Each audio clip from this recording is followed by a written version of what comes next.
Monsieur le représentant du ministre des Relations extérieures, Monsieur le directeur de l'URI, Monsieur le représentant de l'Union africaine, Monsieur le coordonnateur, Excellences, Mesdames et Messieurs les représentants du corps diplomatique en ses diverses déclinaisons, Mesdames et Messieurs, chers amis étudiants de l'Institut des Relations internationales du Cameroun. C'était en 2012. Les islamistes d'Ansar el-Din venaient de procéder à la démolition de mausolées, un certain nombre de mausolées à Tombouctou, au Mali. Et avec les mausolées, bien sûr, d'importants manuscrits uniques, des manuscrits anciens, causant au patrimoine culturel de Tombouctou d'ineffables et incommensurables dégâts. Interpellé à ce sujet, alors que je me trouvais en réunion au siège de l'UNESCO, et appelé à donner mon sentiment, je répondis tout net: ce ne sont pas les Africains. Ce ne saurait être l'œuvre des Africains. Car je crois que le rôle de l'Afrique dans la préservation de l'héritage culturel est indéniablement conséquent, fort et en cohérence avec la culture endogène de l'Afrique qui est une culture de conservation, de sauvegarde et de préservation. Les actes de vandalisme comme l'incendie bien connu de la bibliothèque d'Alexandrie, l'autodafé des effigies religieuses en Banza Congo au XIVe siècle, ou les incendies de sanctuaires religieux lors de la pénétration du christianisme en terre africaine au XIXe siècle, sont le fait de barbares venus d'ailleurs. On connaît peu ou pas de cas de bûchers africains brûlant des œuvres africaines ou, a fortiori, des œuvres étrangères. On ne connaît pas de razzia africaine lancée pour faire main basse sur les œuvres d'autres peuples. On ne connaît par contre, sur tous les continents et même dans les coins les plus reculés du globe, comme l'île de Pâques, des patrimoines artistiques monumentaux, construits à l'évidence par des peuples nègres, négroïdes ou en tout cas mélaноdermes, dont la grande pérennité témoigne à la fois de l'attachement de l'Afrique et des Africains à la préservation du patrimoine culturel, ainsi que leur attachement, leur grande connaissance et leur immense expérience en la matière. Même en se limitant à l'époque moderne autour de laquelle les trajectoires de l'Afrique ont été le moins décidées par les Africains eux-mêmes, si l'on s'engage à inventorier les réalisations liées à ce rôle de préservation d'un point de vue de restitution historique et d'exemplification de moments clés, la liste serait longue. L'on mentionnerait par exemple que bien avant que l'Afrique ne se retrouve fortement impliquée dans l'élaboration des conventions internationales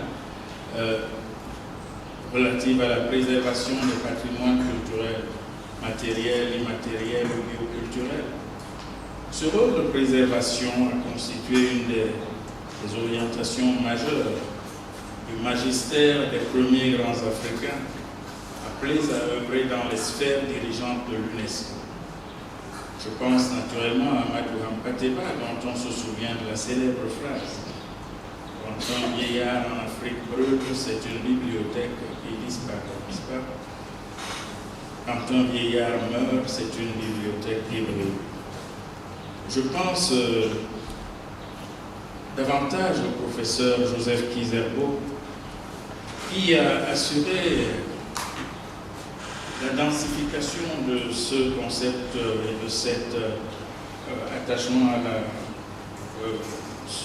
préservation, à travers notamment la publication de la monumentale Histoire générale de l'Afrique, et je ne parlerai pas de Cheikh Anta Diop, évidemment, apôtre de la reconstitution et de la préservation de la mémoire africaine disparue. Relevons que les contributions de ces immenses savants consacrent la préservation et le traitement scientifique du patrimoine matériel et immatériel, oral ou écrit, comme source de plein droit d'histoire, de droit, de philosophie, de science et même de technologie. Dans cette mouvance et à l'initiative des États africains réunis dans le cadre de l'Organisation de l'Unité africaine, il y a lieu de signaler toute une infrastructuration de la préservation du patrimoine africain dont ont été investies diverses organisations régionales et internationales africaines créées à cet effet. Le Cercle Tola, institution aujourd'hui prééminente dédiée avec un mandat étendu sur l'ensemble du continent, est en Afrique centrale le produit de cette mouvance. Grâce au soutien de ses États membres, et en particulier du Cameroun, pays hôte du siège de son secrétariat exécutif,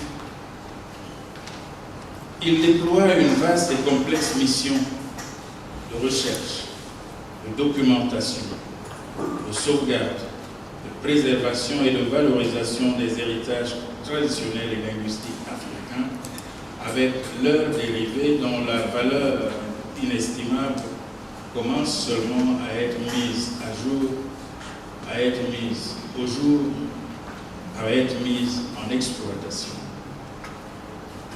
Certes, la culture et la préservation des patrimoines ont tendance à être les parents pauvres des priorités des gouvernements dans la logique et les exigences du capitalisme tardif qui donne la première place aux urgences immédiates, particulièrement aux urgences de sécurité. Bien souvent aussi, c'est l'Afrique qui, la sébile à la main, subit plus qu'elle n'assume, suit plus qu'elle n'initie des programmes de préservation du patrimoine culturel, y compris le sien propre. L'on ne saurait par conséquent se contenter d'un catalogue de raisons d'autosatisfaction. En ce moment particulier où se célèbre la journée de l'Afrique en l'an de grâce 2021, déclarée année des arts, culture et patrimoine par l'Union africaine, notre intérêt commun exigeait à coup sûr d'enrichir chacun à sa manière la réflexion, sinon prospective, du moins exploratoire sur ce thème. C'est pour cela que j'ai accepté très volontiers de participer à cet échange. Y sacrifiant donc, je voudrais pour ma part jeter un éclairage rapide sur les lignes de concaténation des enjeux, lesquels acquièrent une importance stratégique dès lors que l'on recherche un haut niveau de compétence dans l'élaboration conceptuelle et la recherche fondamentale sur la dite thématique. Je me contenterai ici, rassurez-vous, de suggérer des pistes pour le débat, la discussion et le partage. Le sous-thème et son intitulé engage une problématique des plus vastes et de grande importance, même s'il comporte une part d'ombre et même des redondances qu'il convient de démêler pour pouvoir clarifier les dimensions dignes d'intérêt. À cet égard, les exemplifications susmentionnées devraient pouvoir permettre de poser la question du rôle de l'Afrique dans la préservation non pas simplement de l'héritage ou du patrimoine culturel, mais des héritages du patrimoine culturel. Cela implique la préservation, d'une part, de l'héritage culturel africain stricto sensu, c'est-à-dire celui reconnu comme tel, de façon plus ou moins exclusive, en tout cas particulière ou singulière. Mais il pourrait s'agir aussi du rôle de l'Afrique dans la préservation de l'héritage culturel mondial, y compris non africain ou affirmé ou supposé comme tel, étant entendu que l'Afrique est continent de la naissance et de la dissémination de la culture et des cultures, donc du travail de génération, préservation des cultures au plan mondial, même s'il n'est pas toujours possible de tracer toutes les trajectoires. À partir de ce rôle mondial, la problématique peut être introduite ou abordée de façon moins symbolico-mémorielle et plus directement stratégique. On peut alors envisager la relation entre le rôle de l'Afrique et la préservation de l'héritage ou du patrimoine culturel. On entourait ainsi plus pertinemment dans cette problématique par celles qui sont au fondement du projet panafricain depuis les précurseurs et pères fondateurs jusqu'à l'UA, en passant par l'OUA, les problématiques de l'émancipation et de la liberté, les problématiques de l'unité et de la renaissance. Et ici, on rentrera à profit dans le souffle des ancêtres, ressenti et relayé, donc préservé par la diaspora africaine qui nous a donné hier les précurseurs du panafricanisme maximaliste et qui donne aujourd'hui les activistes de la restitution et du retour des biens culturels africains en vue d'une meilleure préservation, valorisation sur leur terre d'origine. Il est en effet entendu que l'émancipation et le combat pour la liberté sont une condition de réalisation du triptyque restitution, préservation, valorisation. La grande voix de la diaspora, celle qui a convoqué, celle qui devrait être convoquée de ce point de vue, est assurément Édouard Glissant, qui nous a appris à redéfinir la libération sous le prisme de la construction capacitaire et du rôle au monde qu'elle permet. Édouard Glissant affirme avec force, je le cite, « Un peuple qui ne peut pas réfléchir sa fonction au monde est en effet un peuple opprimé. La vraie libération dans le tout monde aujourd'hui, c'est de pouvoir réfléchir et agir sa fonction au monde. » Citation. Il faut en inférer donc au double rôle de l'Afrique en rapport avec la préservation. Le rôle de l'Afrique vis-à-vis d'elle-même, le rôle de l'Afrique vis-à-vis du monde. Concernant le rôle vis-à-vis du monde, la question des opérations heuristiques conduisant à le définir, le réaliser et surtout le circonscrire doit retenir la priorité dans la réflexion. Qui donc a force et qualité pour en décider et surtout pour les limiter en les définissant? Le piège est évident sous la plume d'un des plus célèbres hommes d'État et de culture de l'histoire de l'Afrique postcoloniale.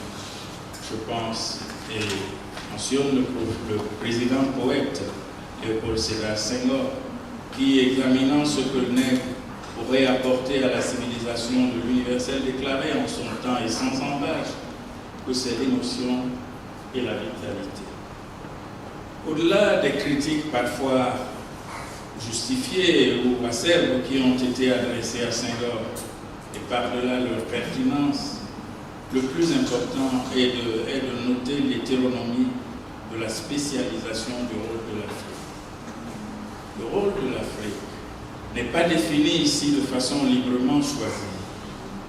L'Africain formé à l'école de la préservation occidentale n'a fait que s'accrocher à ce qui restait une fois que la raison avait été occupée et accaparée à titre exclusif, soit par ses maîtres. Il en découle, pour aller vite, que nous devons toujours nous méfier de ce qui limite le rôle de l'Afrique au monde dans le domaine de la préservation des patrimoines comme en d'autres matières.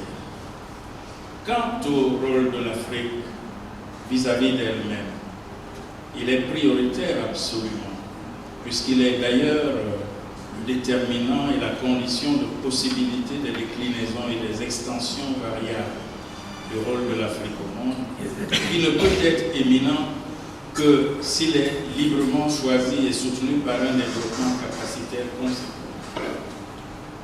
Dans les perspectives, les problématiques éducatives doivent dès lors être convoquées et reconsidérées pour ce faire.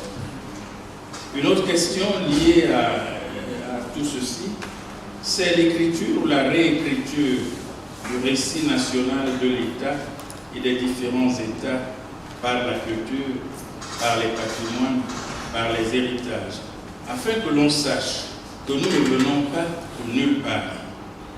Dans l'ensemble, le travail de la question patrimoniale et de celle liée de la préservation sont des réquisites non seulement de compétitivité, mais aussi et plus simplement d'existence dans la mondialisation.